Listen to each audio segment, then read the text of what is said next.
Mix the ground beef, grated onions, without water, grated garlic, salt, black pepper, turmeric, and aromatic herbs together thoroughly until well combined.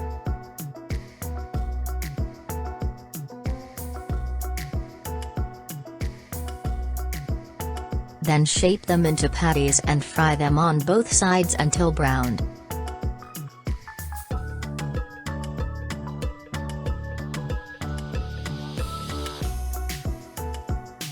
Remove them from the pan. In the same pan, sauté the finely chopped onions. Then add turmeric, pomegranate paste, and tomato paste, and sauté for 2 minutes. Now add water, and when it boils, place the patties into the sauce.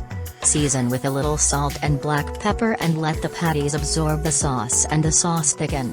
Finally, add the juice of 1 orange and turn off the heat. You can serve this dish with bread or rice along with fried potatoes, green peppers, and tomatoes. Enjoy your meal.